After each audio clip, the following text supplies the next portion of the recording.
Knights of Guinevere has been greenlit for a full first season, giving us a trailer that involves a handful of scenes from the second episode, teasing a bloodthirsty Guinevere, Frankie's connection to the hivemind, and a raid on Sparky's ship. There's also imagery that points to Sparky secretly being an android himself. After watching this trailer a billion times, I think I got most of it figured out, so let's break it all down and point out the details that you may have missed. It has been a crazy week for fans of indie animation who also happen to love Amphibia and the Owl House. First, Matt Brawley bounces back from a devastating loss by unveiling his new indie studio with a pilot in the works. Then Dana Terrace announced the Owl House's return with a graphic novel, and now we know Knights of Guinevere will be sticking around to emotionally manipulate cartoon fans across the globe after Digital Circus wraps up this year. Glitch broke the news with a trailer that consists of original animation specifically for the promo and footage from the upcoming second episode. I also suspect most of the scenes with borders around them are either super incomplete shots without backgrounds or only for this trailer. Their line art and compositing are different from how the show tends to look, including the other scenes shown here, but given one particular moment later in this teaser, it could all be legit. We open with a parody of an old school commercial where Andy and Frankie are frantically searching for Park Planet, but they're attacked by two theme park androids. The pink dinosaur Andy was trying to fix in the pilot, and a bear that's very clearly meant to be Sparky. Not only does his android have his voice, you can totally hear it in the roar,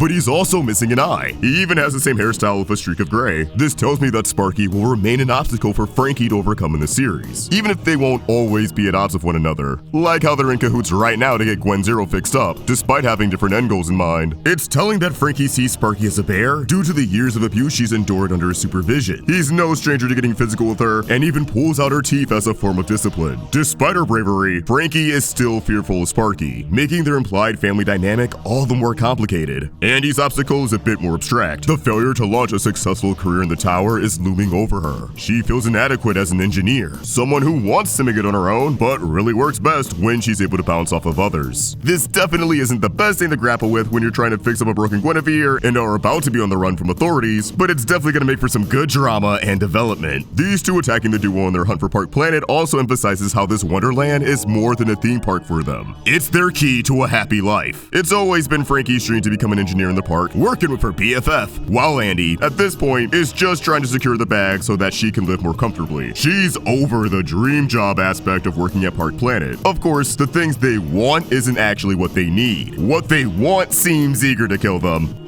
Depicting Sparky as an android is very interesting though, especially since Bear Sparky's paw has 0 written on it. You know who else has a 0 written on their body?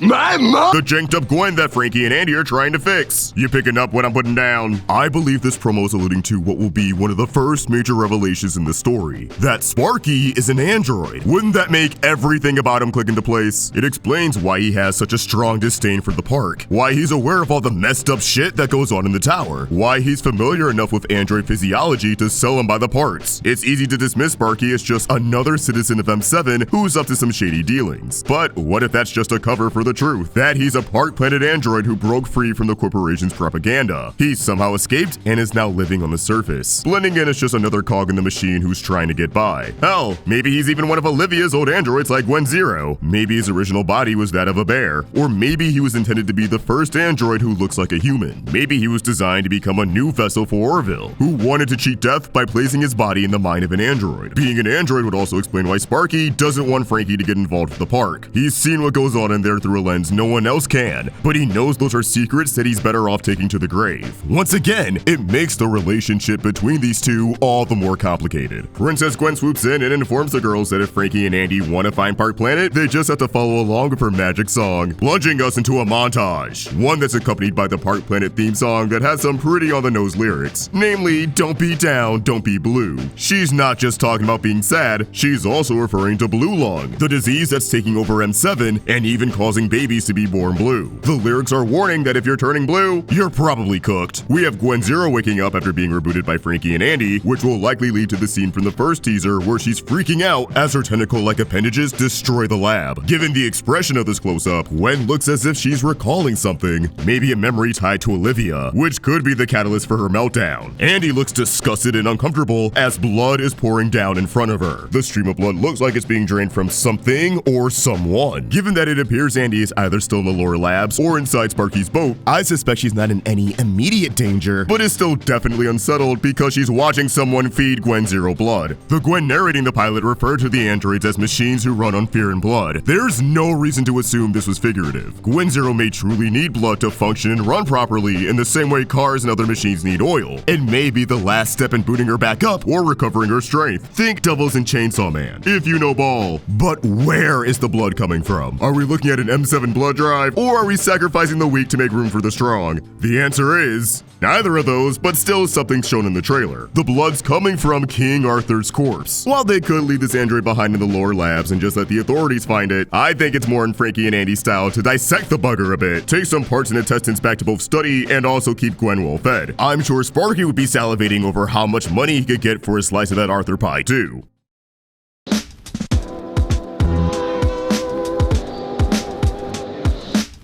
It looks like the Gwens can feed on all sorts of blood too. We know they naturally tend to have blue blood, and sure enough, we have a haunting shot of Princess Gwen turning around with blue blood all around her mouth as she sports a creepy yet alluring smile. My guess is that this Gwen dabbles in a little bit of cannibalism, and it might even be common for the Guineveres to eat defective models. Gotta make use of them somehow. That could be why the Guinevere that Frankie fixed was so grateful. Frankie saved her from becoming a combo meal. Next we have Frankie still in the lower labs, presumably trying to fix Gwen Zero, as we can spot the MRI-ish machine behind her. Looking as if someone's unexpectedly calling out to her, Frankie's greeted by a hallucination of Orville Park, with two of Frankie's critters surrounding him. I really like the stylistic choice of not only having a primarily blue color palette to signify Frankie's hallucination, but also having a galaxy surround Orville. It embodies the mystery of where the hell the parks came from and what happened with his family prior to Orville presenting Olivia with the amusement park. It also embodies how Park Planet is the center of Frankie's universe. The prospect of working there with Andy means everything to her. But that said, these hallucinations are definitely bad news. In the pilot, Frankie's critters were acting as devils on her shoulder, nudging her to fix up Gwen. We just don't really question their morality because A, they're presumably an extension of Frankie's subconscious, and B, we assume that it's the right thing to do. And A, it probably is. It's just also the thing Olivia wants the most, and we know if she gets her hands on a good as new Gwen Zero, the droid won't be happy at all. Orville's ominous presence here is giving me the vibe that Frankie's hallucinations are indeed going to push her in Olivia's direction. Frankie will end up under the impression that reuniting Gwen and Olivia is the solution to everyone's problems. That this is the key to a better life. This actually ties into a theory that I made a little while ago. It flopped. Please go watch it after this video. I'm also starting to wonder if Frankie's hallucinations are just hallucinations or something deeper. What if there's a chance that Orville isn't just haunting the narrative, but his conscience is still out there somewhere and managed to get into Frankie's head, manipulating her in an attempt to make Olivia happy post-mortem? Did something happen when she made contact with that Guinevere she helped out as a kid? Is she connected to the hive mind? What the hell is going on? We do see her hooked up to some sort of machine that's plugged into the back of her neck, sending her into some sort of mindscape where she interacts with a Princess Gwen that seems sweet at first, only to attack Frankie with a ladle. Maybe these scenes with the border are from the second episode, and it's giving us a glimpse of Frankie in the Gwen hive mind. Or it's some sort of dream sequence, but that's not as exciting. No matter what the deal is, I definitely think Orville's influencing Frankie to try something risky in this scene. Something that'll ultimately work out, but startle Andy, and potentially strain their friendship in the process. Returning to Sparky's ship, Andy and Sparky recoil as blood splatters across their faces. Given that they look a little startled, but not terrified, I don't think this is them reacting to someone getting killed before their eyes or brutally injured. I think they could be seeing Gwen feast on some King Arthur, and they just aren't huge fans of her messy eating habits. Since we see authorities raiding the ship, likely tracking down Gwen Zero, I think Gwen's trying to power up and slurp down as much blood as she can before the feds start blasting and she has to throw hands. A flashback of Kid Andy shows her punching away at someone or something, but we can't see who. Given the debris floating up of every hit though, I'm assuming she may be wailing on a Park Planet android. It doesn't really look like she's punching a human being to me. Maybe this will be a peek into a surprisingly violent past for Andy, or it'll just explain why she might be uneasy at the sight of blood and violence. I mean, I think most people would be, but still. Maybe this flashback is of her roughing up an android in a blind rage before recognizing the damage she's done. done, proceeding to do her best to patch it up, but it's far from a perfect fix, giving insight into why she got into engineering in the first place and why it frustrates her to no end when she can't repair an android. I believe this close-up of Andy's eye is either her reaction to the authorities showing up, or she hears something that sets off her brain. I do think it's likely the park police showing up though, as we see Sparky scowling at the sky as he's eclipsed by a large shadow. It wouldn't make sense for it to just be the park making its rounds without any trouble. He seems to be pretty indifferent about that. Officers are shown following a trail of blood on the ship, drawing their weapons at the floor before being ambushed by an explosion. I imagine that the gang scrambled to hide Gwen Zero inside the ship, not having any time to clean up the mess she made from chowing down on King Arthur. And when the authorities detect she's in fact hiding on the ship, Gwen decides to stand her ground instead of running away. Finally, Sparky is holding the vial of blue dust that appears to be from a Guinevere. I still feel like this could be used as a recreational drug, and perhaps is the source of Frankie's hallucinations, explaining why she might be loosely connected to the hive mind if she's inhaling something the Gwens produce. I'm assuming we won't see episode 2 until later this year, as I'm sure Glitch just wants to finish Digital Circus before rolling out second episodes of Guinevere or Gaslight, but the trailer definitely got me really excited to see where the story goes. And I want to hear your theories. Where do you think this is all going? Did I miss anything in the trailer? Let us know in the comments down below, and keep the conversation going over on Twitter and Instagram at AlSharkVox and at Roundtable Vids. Big shout out to our patrons, and if you enjoyed this video, please throw it a like and subscribe to the Roundtable notifications on so you never miss a video. Thanks for watching, and I'll catch you guys next time. Peace! What we do here is go